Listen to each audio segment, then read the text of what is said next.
Alright, so what I have here is an older Honda lawnmower with one of their liquid-cooled engines and their shaft drive transmissions.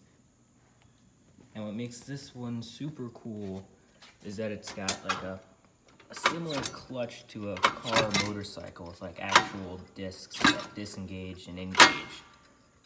So since this has a shaft and it's not pulleys like a normal lawnmower, you can't just change a belt and a pulley size to make this one go faster.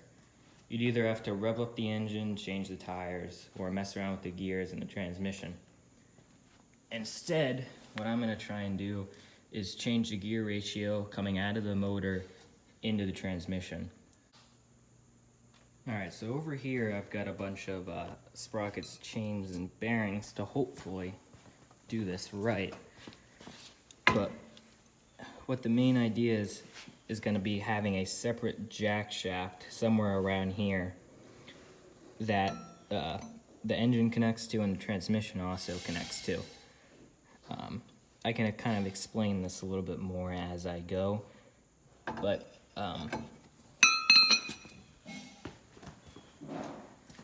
here's kind of the drive shaft coming off the motor, and then there's going to be like sprocket.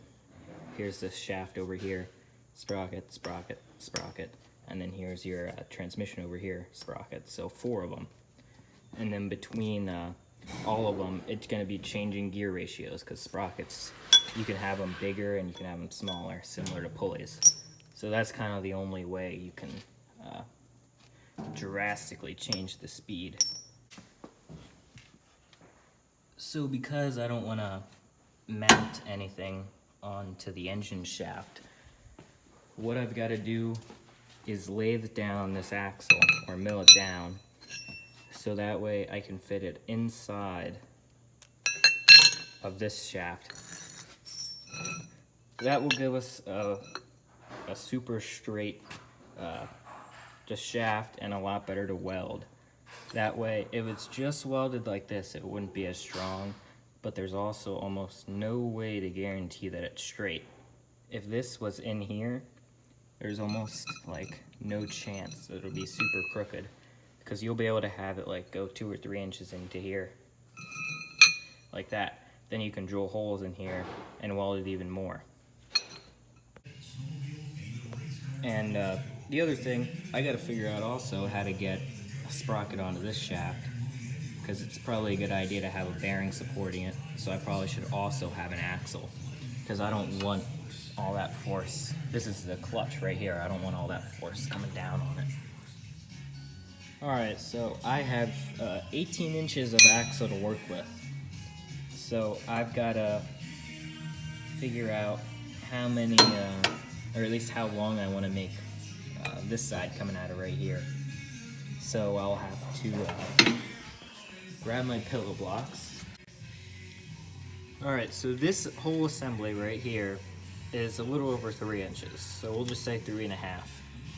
And I want 2 inches back in this shaft.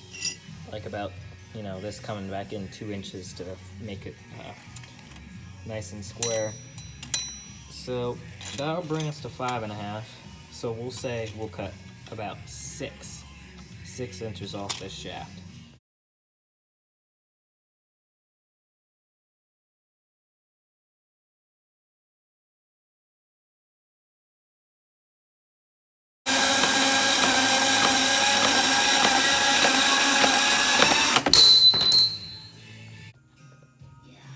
Alright, so I'm going to kind of go out on a limb here and cut right before this rubber bushing. This might be hollow. That would be my best bet. Oh, I need the sawzall.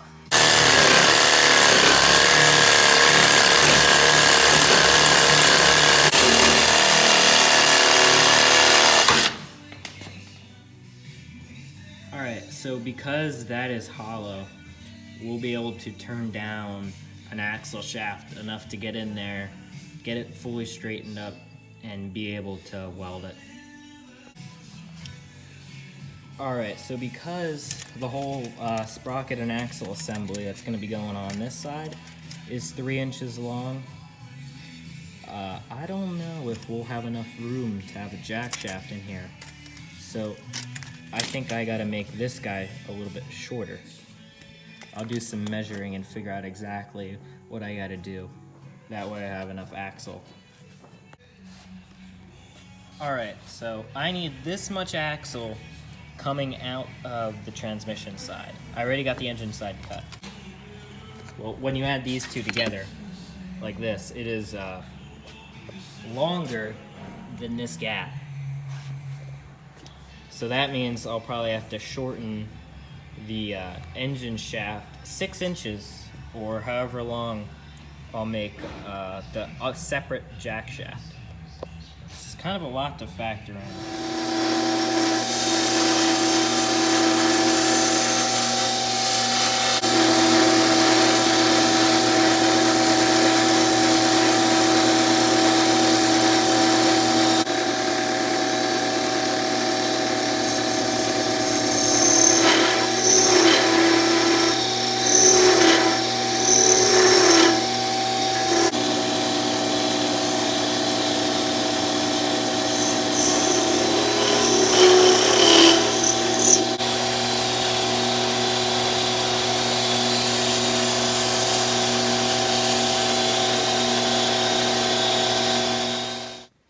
Okay, so I figured out the measurement for this shaft coming out of the engine. So I cut that, and then I went to my uncle, because he's got a lathe, and he was able to lay down this shaft and this shaft to fit into both of these.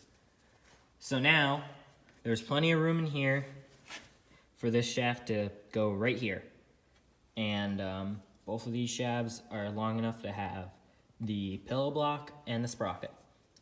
So what I'll be doing in the next video is actually mounting what I hope is these two shafts. I have to measure the angle coming out of here and perfectly match it on this guy. So that's gonna entail some work, but it should be worth it.